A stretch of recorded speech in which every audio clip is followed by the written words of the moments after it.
겠습니다. 제목을 노인장교양보험 현황과 과제라는 제목으로 했고, 부제로 올해가 딱 10년 됐거든요. 장교양보험제도 출범 10년이라서 장교양 10년의 성과와 향후 10년의 과제라는 제목으로 잡았습니다. 기본부터 시작을 한번 해볼까 합니다. 노인보건복지는 어떻게 돼야 마땅한가라고 생각을 해보고 싶습니다. 우리나라는 현재 평균 수명이 82.1세죠. 2016년 현재 평균 수명이 82.1세. 40년 전에 비해서 10년 이상 수명이 늘어났고, 그 속도가 점점 빨라지고 있습니다. 급속한 수명 연장 때문에 생기는 현상 중에 좋은 점이 있고 나쁜 점이 있죠. 수명 연장이 되면 건강 상태가 좋아질 거라는 생각보다는 오히려 건강 상태가 더 나빠지는 경우가 굉장히 많습니다. 그래서 만성질환자가 많이 증가하고 노인의료도 높아지죠. 이 얘기는 질병관리를 잘하고 노인의료 체계를 잘 만들면, 합병증을 일으킨 질병관리만 잘 되면 건강한 노인들이 더 많아질 거라는 긍정적인 측면으로 대처 방안을 만들 수 있죠. 두 번째는 각 개인이 수명이 많이 늘어서 아주 나이 90세, 100살까지 사는 분들이 점점 많아지니 힘든 상태로 살고 있는 분들이 너무 많다는 거예요.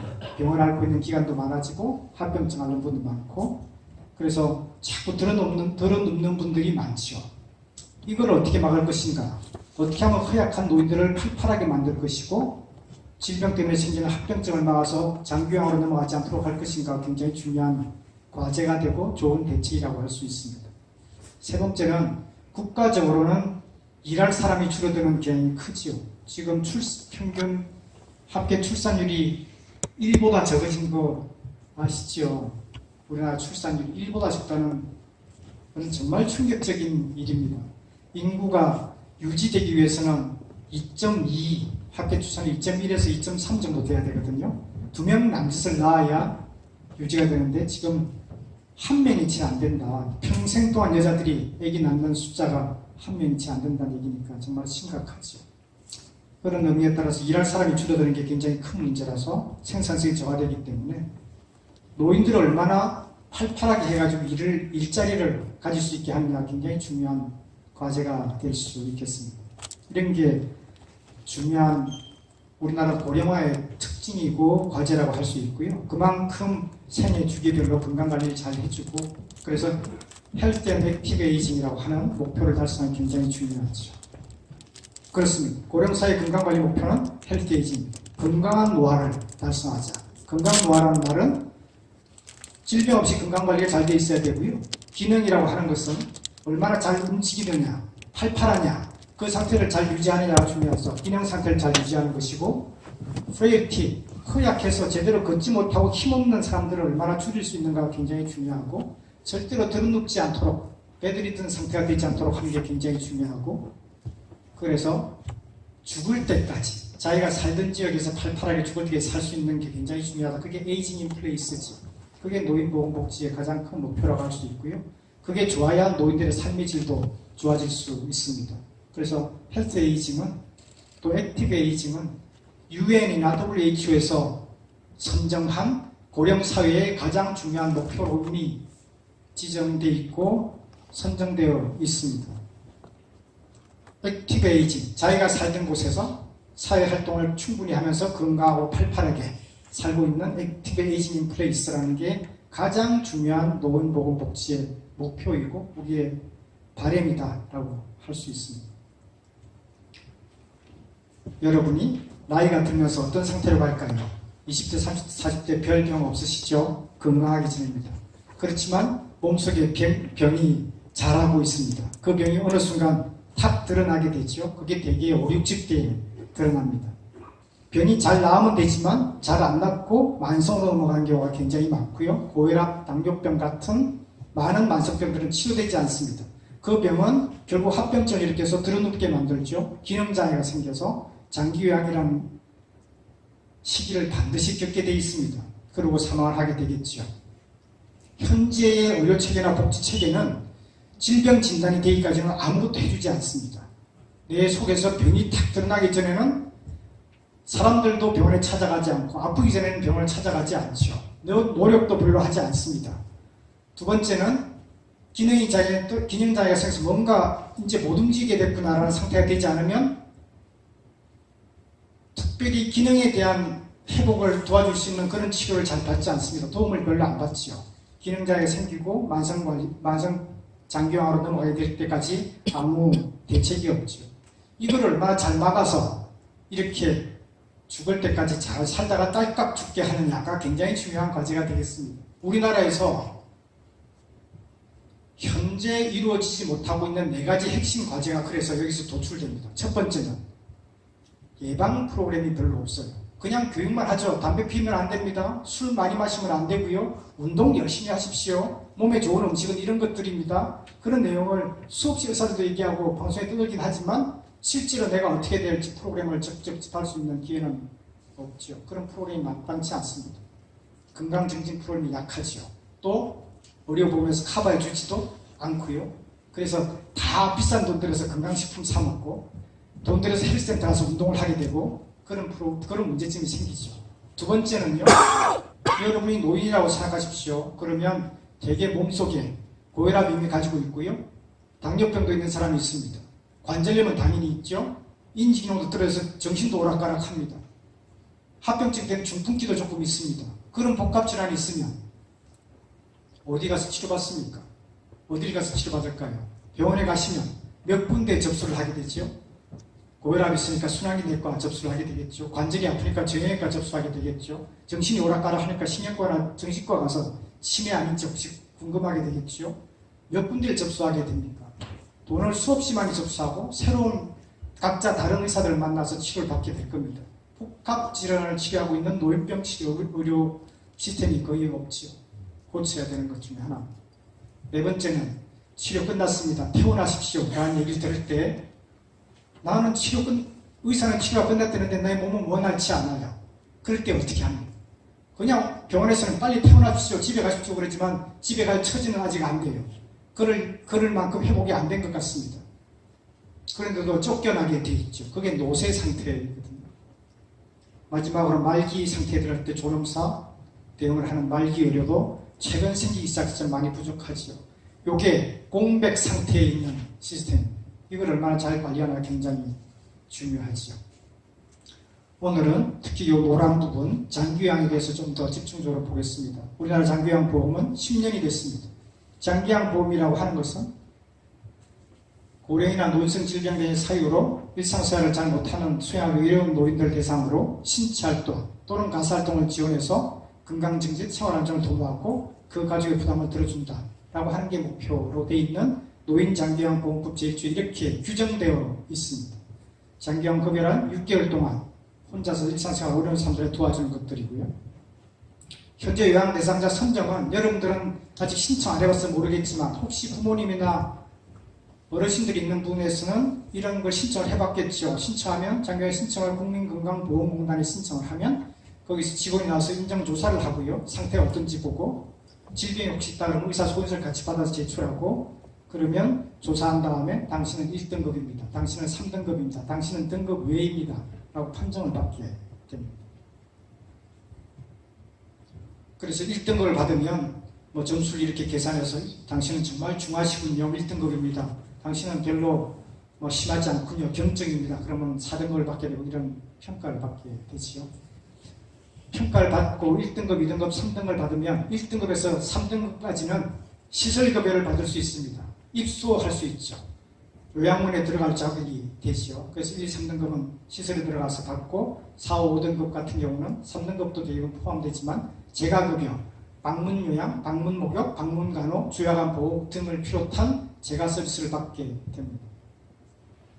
현재 우리나라 숫자는 당연히 1, 2등급보다는 3, 4, 5등급 같이 아래쪽이 더 많지요. 그래서 재가 급여자가 훨씬 더 많습니다. 그런데 자세히 오른쪽 보시면 서비스 받는 내용은 현재 숫자는 8대2 정도, 7대3 정도 되지만 서비스 받는 내용은 5대5 정도입니다.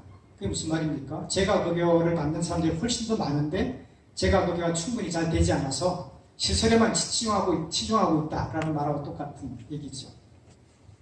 그래서 1등급에서 5등급까지 다 합한 걸 보면 2016년도 기준입니다만 1등급 숫자가 1등급 전체가 7.5%에 5등급이 4.3, 4등급이 35.9, 3등급, 4등급이 주로 많죠. 전체 중에서 60% 이상자가 3에서 5등급자고요. 1, 2등급은 그 나머지가 되겠는데 문제는 1등급, 2등급이면 그럼 시설 서비스를 받는다고 하지 않았습니까?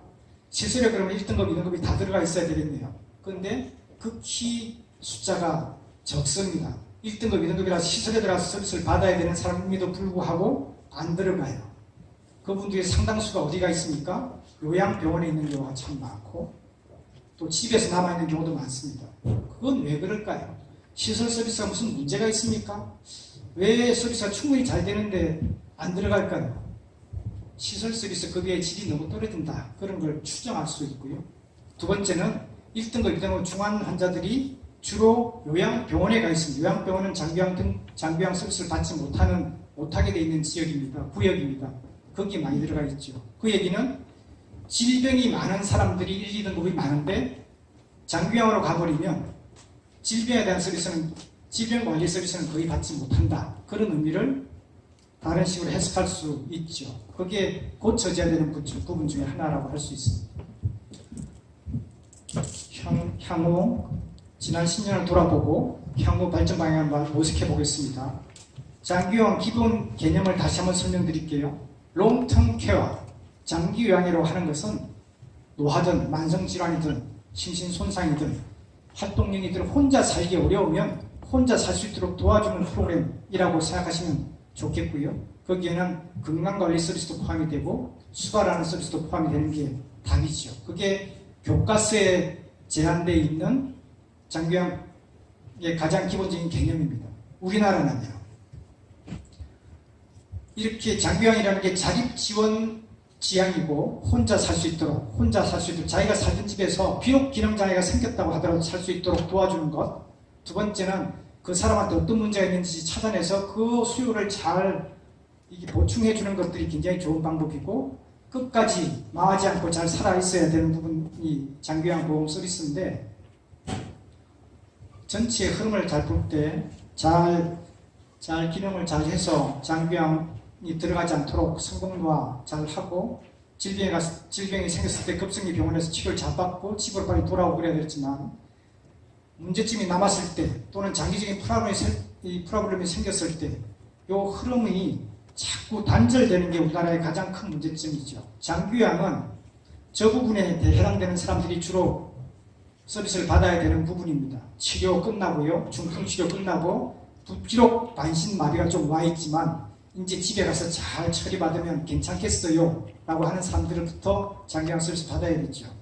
그런데 우리나라 현재 상황은 요 앞부분 기능자가 막 시작됐어요. 이거 빨리 관리해서 다시 회복시켜야 되겠는데 이런 사람들은 장기요양 대상으로 포함시켜주지 않습니다. 이런 사람들 잘 관리해야 집에서 잘 살 수 있을 텐데 그 사람들은 놓치고 있죠. 그래서 우리나라 장기요양 보험은 보시다시피 목적이 이런 어려움을 갖고 있는 노인에게 신체활동 및 가사지원을 통해서 가족의 부담을 줄여주는데 가장 큰 포커스를 가지고 있습니다. 무슨 말이냐 하면 질병관리 잘 안 해주고요. 회복시켜주는 노력이 좀 부족하고 그저 우리 부모님 내가 모시기 힘들거든요. 어떻게 좀 도와주세요 하면 그래 내가 도와줄게. 그리고 부모님을 끄집어내서 정부에 맡기는 정도의 장기요양이 가장 큰 문제점이라고 할 수 있습니다. 저는 이렇게 바꿔야 된다고 생각해요. 이런 힘든 어려움들에게 노인들에게 질병관리도 해주고 일상생활 기능을 잘 유지시켜서 또 향상을 시켜서 혼자 살 수 있도록 도와주고 자립생활 할 수 있도록 자기가 살던 집에서 다시 살 수 있도록 도와주는 데서 굉장히 중요한 목표가 되어야 되는데 그게 잘 안 되고 있어서 노인들을 자체를 대상으로 하는 게 너무 부족하다. 이게 가장 큰 문제점이라고 볼 수 있습니다. 아까 이런 그림을 보여드렸는데요. 현재 우리나라 장기요양 보험의 가장 큰 문제점은 이렇게 넓어야 될, 대상자가 많아야 될 부분이 너무 좁다. 아주 심한 사람들만 주로 해주고 있다. 왜요? 대상자 제한이 커요. 첫 번째는 우리나라 장기요양 보험은 노인만 해줍니다.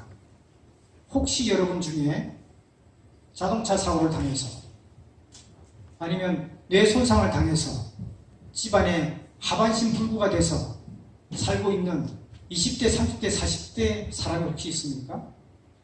장기영 서비스를 받지 못합니다. 왜요? 노인이 아니니까. 65세 노인이 아니니까. 이 사람들은 어떻게 하라고? 이 사람들은 어떻게 하라고? 해주지 않지요.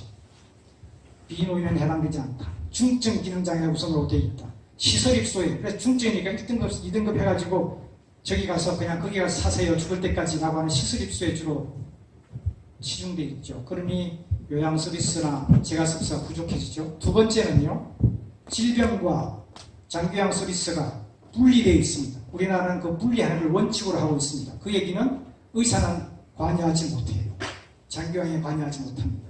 제가 의사하고 장기요양 학회장이지만 저는 별로 관여하지 못해요.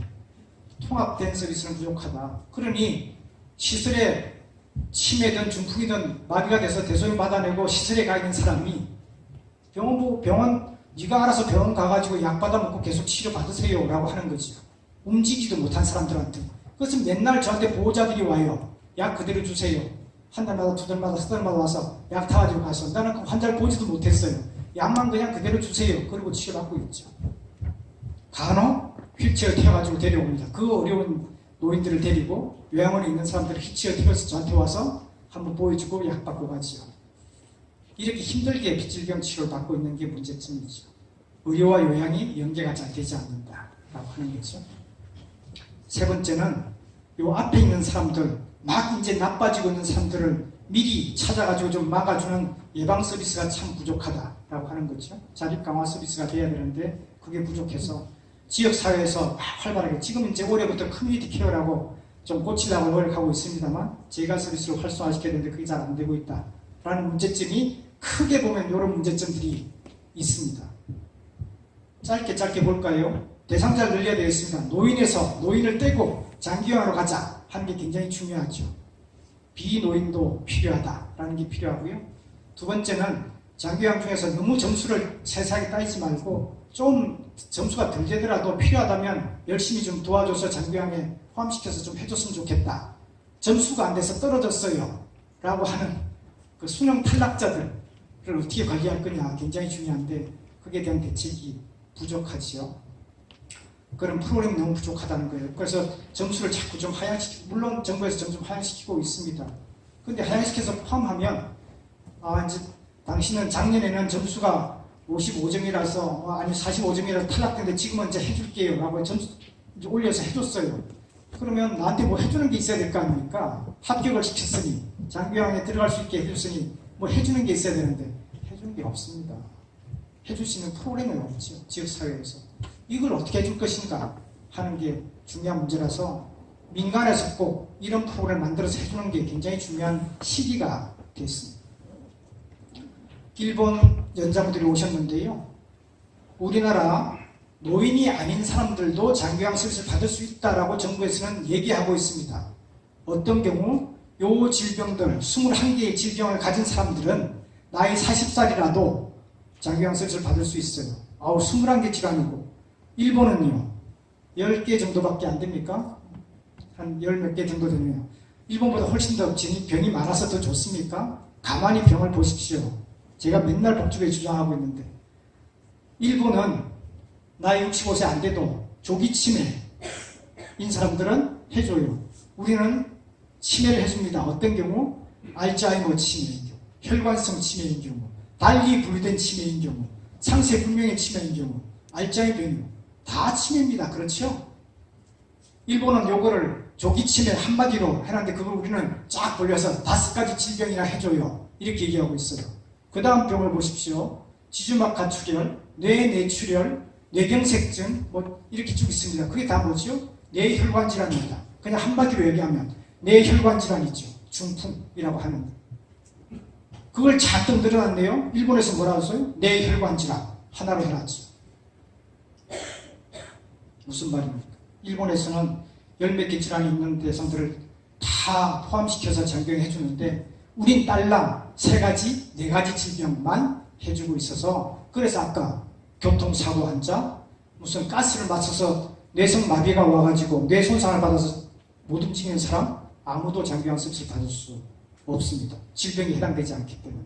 그런 문제점들이 있죠. 그래서 비노인도 필요하다면 해줘야 된다는 걸 강력하게 주장을 해야 되는 거. 그래서 이런 간병, 살인, 자살 이런 얘기가 수없이 많이 나오죠. 보시겠습니까? 루게릭 환자들 안 해줍니다. 뒷세근건 이양증, 근육이 약해져서 잘 못 움직이는 젊은 애들 많거든요. 못 움직여서 맨날 TV에 나오죠. 성금 내라고 ARS 몇 번에 5,000원씩 해달라고 장기에서 해줘야 될 환자들을 안 해주고 있죠. 이런 사람들 때문에 20년, 30년, 40년 간병하다가 같이 동반자 사람을 죽이기도 합니다. 지겨워서 못 보겠다 이제 너무 힘들다라고 하는 경우죠. 장기경이 잘 안 돼서 그렇습니다. 여기는 보면 그래 치매 환자 뇌졸중 그건 해준다 그랬지 않습니까?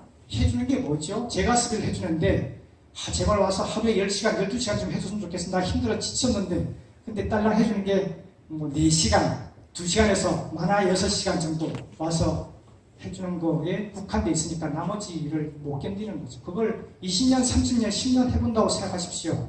그러면 힘들어서 포기하게 되죠. 이런 경우가 참 많다. 그런 거 알 수 있습니다. 질의 문제, 서비스 질의 문제. 현재 장기경 질평가는 얼마나 잘하고 있는지 기관을 감시하는 걸로 주로 되어 있습니다만 실제로 가장 중요한 것은 소비자 중심으로 얼마나 이 사람이 그렇게 열심히 돌봤더니 많이 좋아졌더라, 삶의 질이 좋아졌고 움직일 수 있더라 하는 게 돼야 되는데요. 그런 소비자 중심으로 되지 않고 주로 서비스 제공하는 자는 사람들 주도적으로 질평가가 되고 있어서 조금 문제가 크다. 제일 중요한 것은 환자 맞춤형으로 제공해야 되는데 그게 잘 안 되고 있다는 게 문제죠.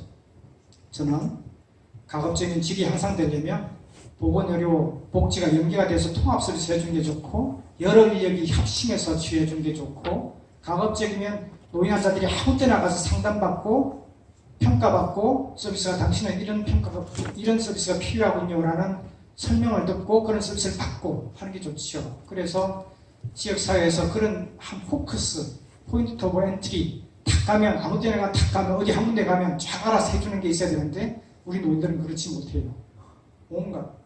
온갖 데를 직접 알아서 요양병원 어떤 데가 있고 보건소가 뭘 해주나 장기경 신청은 뭐 있고 복지관에 무슨 프로그램이 있나 일일이 찾아봐야 됩니다. 그걸 누가 어레인지 해주고 모델링 해주는 사람들이 아무도 없지요.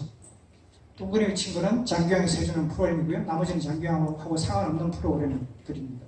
이렇게 돼 있어서 통합지원센터가 있으면 좋겠다. 그 통합지원센터 같은 게 미국에서는 페이스 프로그램이라는 게 있고요. 노인이 한 명 있으면 이렇게 수많은 사람들이 쫙 달려들어서 이런 프로그램이 있으니까 당신한테 다 해줄게요 라고 하는 병원 서비스도 있고요. 재활 서비스도 있고 무슨 수발 서비스도 같이 있고 음식 배달하는 서비스도 있고 이런 게 통합적으로 제공되죠. 프로그램 오브 올 인클루시브 케어 포드 에이지라고 하는 게 미국에서 굉장히 많이 여러 군데서 진행되고 있고요. 일본 연자들은 잘 아시겠지만 일본에서는 지역 포괄 케어 시스템이라는 게 있어서 지역사회에 가서 하면 평가 쭉 받고 보른자 케어 매니지먼트라는 프로그램을 통해서 어떤 서비스를 받을지 어떤 서비스를 제공해 줄지 평가받고 제공받는 프로그램이 많이 있습니다만 우리나라는 아직 이런 게 없습니다. 우리는 기껏해야 52개 항목을 이 대상자한테 쭉 체크해서 당신은 운동장애가 어떤 게 있고 옷 입고 벗고 소변 보는 건 얼마나 장애가 있는지 인지기는 어떤 게 이런 걸 52개 항목 체크해가지고 평가받죠. 저는 의사지만 저한테 오는 노인병, 제가 노인병 클리닉을 담당하고 있는데 저한테 오는 노인 환자들은 전부 다 신체적으로, 정신적으로, 사회적으로 어떤 문제가 있는지를 이런 걸 다 평가를 합니다. 질병은 어떤 게 있고 약을 몇 가지 먹고 있고 현재 운동 상태는 어떻고 인지기능은 어떤지 우울증이 있는지 없는지 집안에서 어떤 생활을 하고 있나 환경은 괜찮은 걸 다 평가해가지고 여기에 맞춰서 설명을 하고 환자 교육을 하고 보호자 교육을 하고 하지요. 그리고 퇴원시키려고 애를 씁니다만 이것보다 의사들이 하는 것보다 더 부족한 게 우리나라 문제고요. 미국에서는 라이하고 미니멈 데이터 세트라는 게 있어서 이렇게 16가지 항목을 가지고 인지기능, 의사소통 능력, 시력을 비롯해서 이런 16가지 항목을 체크를 하고 있지만 우리나라는 요 중에 신체기능, 인지기능, 문제행동, 간호욕구, 재활욕구 요 5가지 부분만 뽑아서 해가지고 당신은 몇 등급이에요? 해가지고 하고 있으니 이 사람한테 정말로 어떤 문제들이 있고 어떤 걸 도와줘야 되는지를 정확히 파악하기가 너무 어렵다라고 하는 거라서 이런 평가 체계를 좀 바꿔야 되겠다는 것도 문제가 될 수 있습니다. 그걸 통해야 이 사람한테 어떻게 서비스를 제공해 줄지 충분히 알 수가 있죠. 세 번째는 누누이 주장하지만 보건과 복지는 노인에서는 절대로 뗄 수 없는 반드시 연관되어 있는 프로그램과 문제다라고 생각합니다. 그런데 현재 우리나라는 보건과 복지는 장기요양과 보건은 완전히 분리된 거라서 요양병원과 요양원에 가서 맨날 싸우죠. 요양원에 가 있을 사람이 왜 요양병원에 가 있을까? 요양병원에 있어야 될 사람이 왜 요양원에 있을까? 서로 싸우고요. 환자 유치처럼 그렇게 되고 있습니다. 그걸 반드시 바꿔야 되겠습니다. 가급적이면 부드러운 흐름으로 될 수 있도록 했으면 좋겠다라고 하는 것이죠. 저는 그래서 요양병원이 조금 더 질 높은 노인병원이 되거나 전문 요양실을 바뀌는 게 훨씬 더 바람직하다고 생각하는 사람이고요. 그래서 요양병원이 악업성기 노인병원을 바뀌면 저같이 대학병원에 있는 사람이 치료해가지고 2주일 만에 치료 끝났습니다. 집으로 가셔야 하는데 집으로 가려니까 좀 허약하고 안 좋네요. 집에서 생활하기 좀 어렵습니다. 라고 하는 경우 요양병원이 맡아서 한 달 동안 열심히 훈련시키고 재활시켜서 이제 잘 움직이시고 괜찮으시죠? 집에 갈 수 있으시죠? 라고 하는 것까지 치료를 맡아서 해주면 그럼 집으로 바로 갈 수 있지 않겠습니까? 그게 잘 안 되고 있는 게 가장 큰 문제점이다 라고 하는 거죠. 제 생각은 급성기 병원에서 요양병원이 맡아서 급성기 후 남아있는 장애 문제를 좀 해결해주고 그리고 요양원으로 가는 요 흐름이 좀 부드럽게 이어졌으면 좋겠다. 아직 우리나라에 제대로 되어 있지 않는 부분 중에 하나라서 저런 게 만들어져야 되지요. 살아가는 과정이 어떻습니까? 태어나서 살다 보면 나이가 이제 들어서 살다 보면 관절염도 생기고요. 눈도 잘 안 보이게 되고 또 그러다 폐렴이 생기기 시작하고 그러다 심장이 나빠지고 중풍도 오게 되고 그런 흐름을 갖지 않습니까? 잘 회복되면 그 치료가 잘 되면 다시 돌아오지만 점점 나빠지게 되어 있습니다. 기능장애가 생기고 아예 못 쓰게 되는 때까지 올겠지요.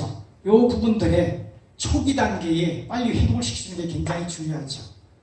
저한테 왔던 할머니 간단하게 얘기 드릴게요.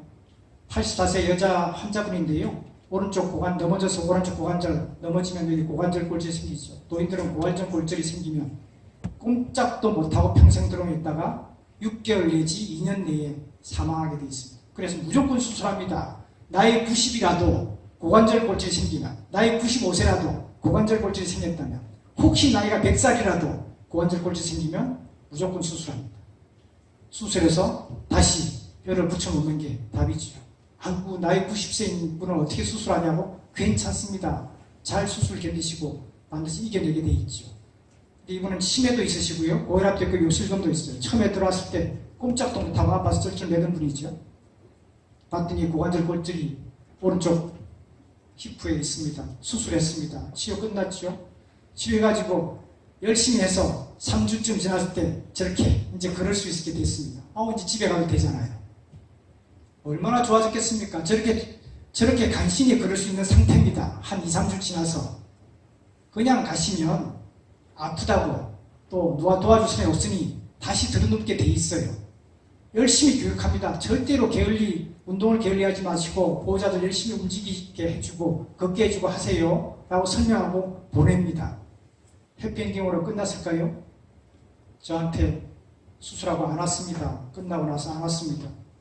2달 뒤에 몇 개월 뒤에 왔는데요. 2달 동안 집에 일단 갔어요. 그 다음날 바로 가족들이 포기하죠. 이런 분 힘들어서 누가 모셔? 우리 다 직장 가야 되는데. 그리고 요양병원을 탁 갖다 맡겼죠. 요양병이 열심히 해주면 좋겠지만 요양병에서는 아프다고 하고 그러니 약만 주고 내버려 둡니다. 그러면 꼼짝 못하고 들어눕죠. 간신히 걸었던 분인데 드디어 못 걷게 됐습니다. 그러면 어디로 가겠어요? 집으로 못 가죠. 결국 요양원으로 가겠군요.